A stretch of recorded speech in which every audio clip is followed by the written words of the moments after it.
Dead by Daylight has been dominating the asymmetrical horror genre since its creation over 6 years ago.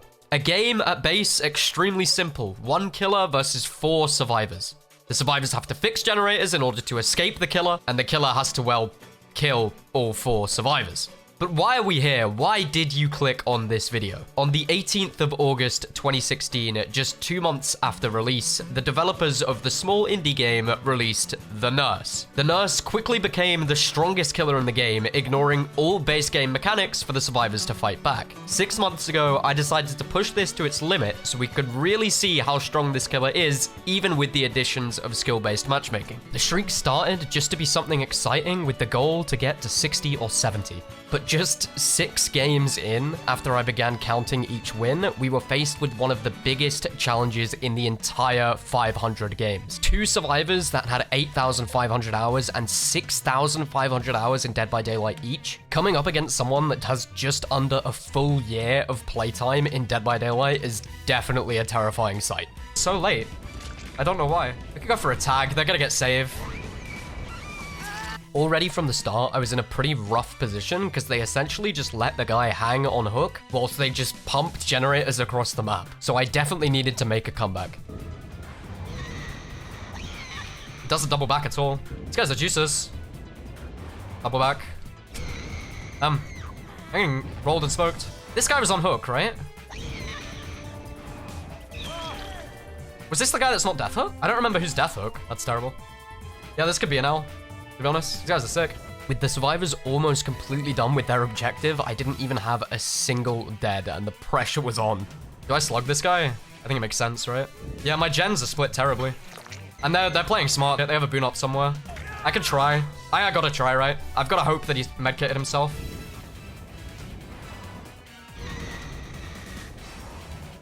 Look at that. With 1 survivor dead, I started to make my comeback, but they had just completed the second to last gen, meaning at any point, all they needed to do is pop that last gen, open the gate, and I'd already lost my streak just 6 games in. Okay, this is the Dwight that's death hook. I need to chase this guy if I can. Let's just go for a random prediction. We go for that. He held W. So this guy's death. So at least we take into endgame. I swung so late! Why did he DH so late? This guy's cracked. With just 1 gen left, I knew I needed a quick chase against this Dwight to fully make the game mine. But this Dwight had an absolutely amazing chase, allowing the other survivor to get the gen done, pushing us into an endgame where if they escape at any point, my streak is done. If they just split gates, I'm kind of... Unless I get like an insanely quick down, but they all have DH. We get that. And if Dwight's just running to the gate, he shouldn't get that in time because I don't think it even had a light by the time I got there. Okay, where are they hiding now? These guys are like hide and seek champions. I'm cracked. Oh, there he is. Damn, his legacy baited him out. His legacy baited him out. I wouldn't have seen him. I saw his legacy face. And just like that, we came back to beat one of the hardest teams that I would play in the next 500 games. And having no idea what this streak would become, we went on to the next game. If you've seen Dead by Daylight content before, the chances are you've seen a win streak or an escape streak. First popularized by Noob3 and more recently the likes of Otstava, these are sequences of games where a survivor or killer will see how many games in a row they can win. Now for a game where the win condition is completely undefined, the differences of what each person thinks is a win can completely change a win streak. For this streak in particular, a loss is defined as any survivor escaping after all 5 gens have been completed. So it was essential that we didn't allow that to happen, or all of the time and effort every single game before would be completely for nothing. After roughly 100 games, something me and my chat quickly realized was that for whatever reason, Behavior had made a huge mistake in terms of balance. They took one of the best killer add-ons in the game, Kavang's Last Breath, an add-on which completely turns this already very overpowered killer into an absolute machine. They also decided to give her a bonus travel speed, giving the survivors even less time to react to this space-shifting, time-warping demon. So we set out to prove a point. Hey Behavior, you messed up. Yeah, Nurse's add-ons help her a lot. She's still really good without her add-ons, but her add-ons do help her a lot. I don't know why she didn't take the hit if she doesn't have BT. Oh, let's just go for the survivor. They're right here. They're dropping like flies. What's happening? They have like no BTs either, which is ruining them.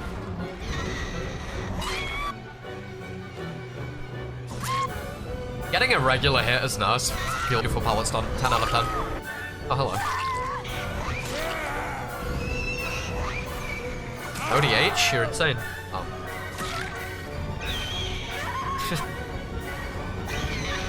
That's why she paths how she paths. Like, I had like 3 hooks.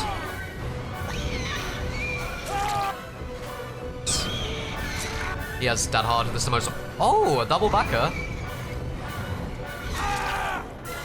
No way. Jeff is right here. And he DC'd. Okay, GG. Whilst we were absolutely speeding through wins, the counter was rising and rising. We came across a stumbling block. Stream sniping, a term popularized in Rust where players would figure out the location of a streamer through their broadcast in order to snipe them, kill them, and loot their body. In Dead by Daylight, anyone at any point could Q-snipe a streamer, and competitive players who like to play in tournaments for Dead by Daylight decided to take my streak down. Our biggest challenge of the entire streak, this is how it went. Down this person. You're not exposed from Starstruck, what? Now, in this game, we actually had a really good start, which was exactly what we needed. But very quickly, it turns, and you get to see how fast the generators go and how quickly the survivors are completing their objective, which straight away puts the streak in massive, massive danger. DBD. Oh, they saved instantly.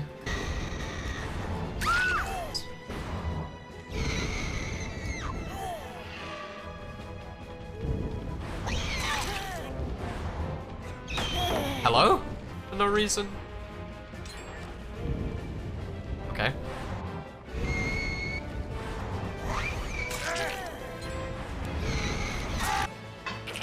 Making the game into a 3v1 was exactly what we needed, but with the caliber of these survivors and how good they were, we definitely were not out of it yet. And I knew a lot needed to be done for us to win this game still.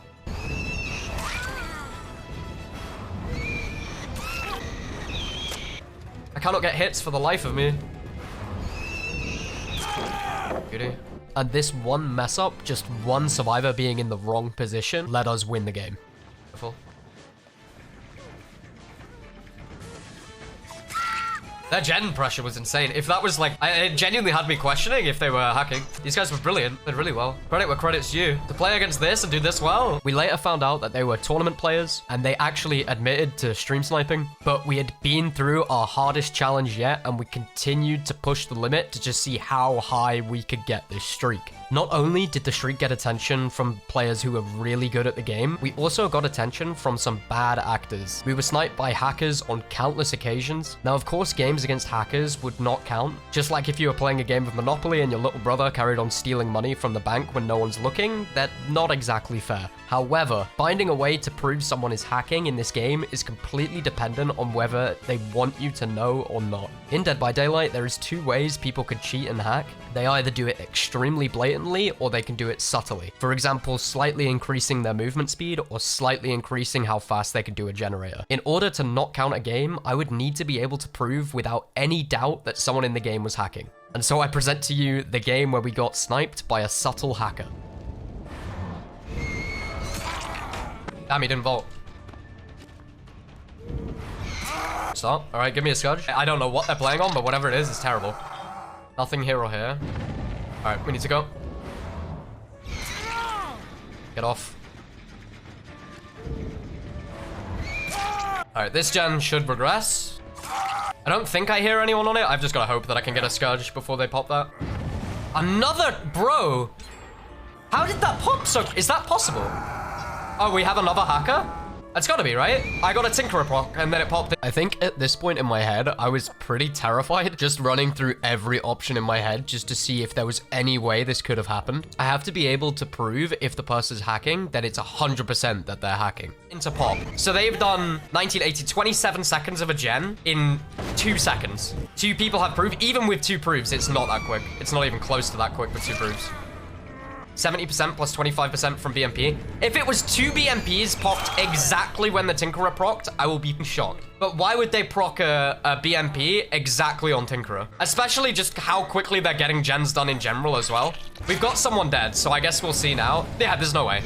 This is impossible. This gen speed is genuinely impossible. You see how that just all of the gens are going, yeah, this is impossible. Completely impossible. There's no way. At this point, I was 100% confident that the person was cheating, but I really wanted one moment that I could catch them in the act, just so that it was completely undisputable that this game doesn't count. These are the most insane survivors ever. Why cheating? No, it's the other one. Normally, when I do catch subtle cheaters, this is when it happens, because we've now pushed the cheater into a position where they would need to blatantly cheat to actually escape or pull the game back. Look how fast this guy unhooked as well. What a tank. And what was the cheater's response? He phased through a wall and unhooked in 0.2 seconds. Possible way at all they could have done any of this. Look at how fast, bro. Look at him. He's zooming. Here as well, they said in the endgame chat that they ended the streak. So it was a blatant and obvious stream snipe. They clearly knew what they were doing and they tried their best to hide it with their loadout, bringing in an Eyrie of Crows map offering and a brand new part. So at this point, we had gone through 250 games, cheaters, comp teams, and we were still going. Getting past the subtle hacker, we carried on pushing, going from 250 all the way up to 300 with relative ease. We didn't have any particularly hard games until some absolute legends came into our lobby who were very good at the game, and we ended up on a bad map like Garden of Joy. How did that up that bad? What? Well, they're also running an edge map, which is terrifying. What am I hitting? I feel the need to show you this entire first chase because I think this was my worst start to a game in the entire 500 games. My blinks are straight going nowhere. And this guy's actually playing well. I waited too long.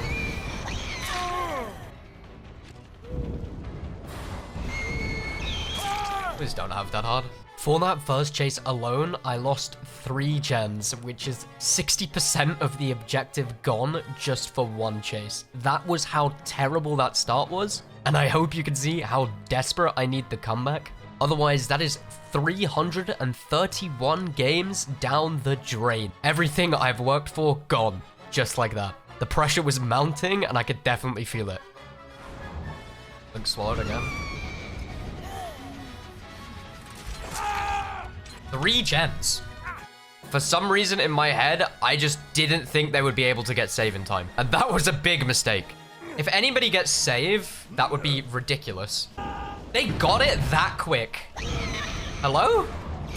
Don't get me wrong here, the best play absolutely would have been to tunnel out the Dwight. But for whatever reason, in my head, I just didn't think I needed to. Regardless of them splitting 3 gens at the start and obviously taking this game very seriously, in my head, I thought I could win just without tunneling. This was definitely a misplay, but at least it makes the game a little bit more interesting for you guys.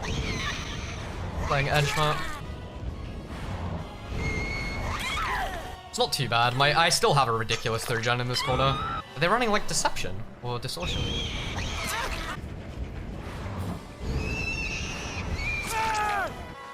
2 here. This might be the throw we needed.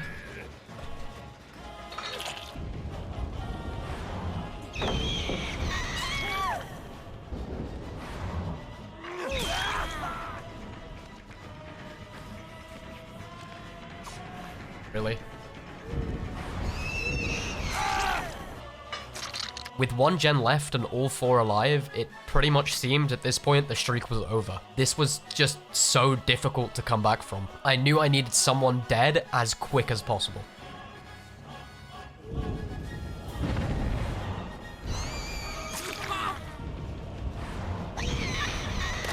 Like hitting walls.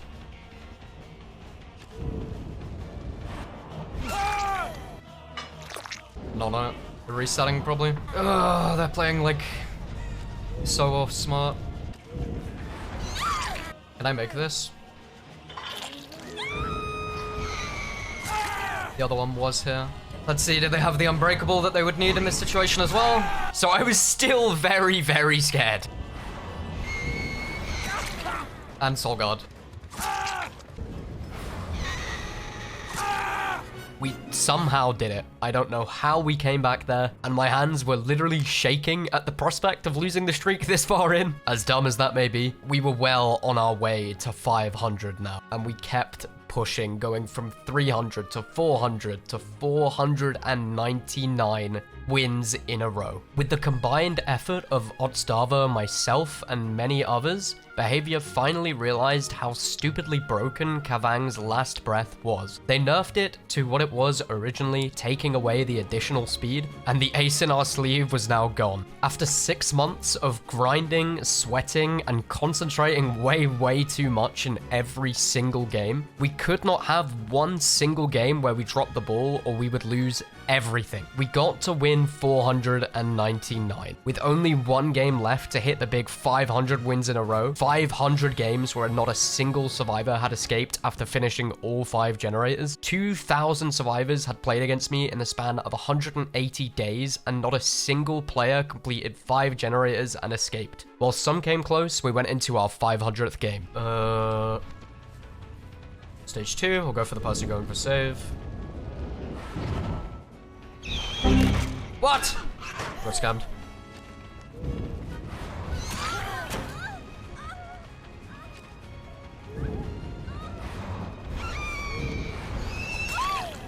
Just got Chuck. Dwight's the only one I haven't seen, so it makes sense he's on a gen. Beautiful. Hello? Ah, hold a W, please. Mid distance. I can't really tell, but I don't think the Dwight was on this gen. Makes sense. Should be a free down just because of floods.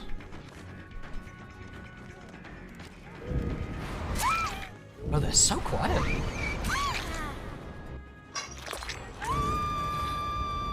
So they popped that gen, and the other survivor was injured and running this way. So this is the other survivor, and then one's going for save from there. I don't remember. This one is either Death Hook or Stage 2. I don't remember. Okay. Go for Dwight. Beautiful.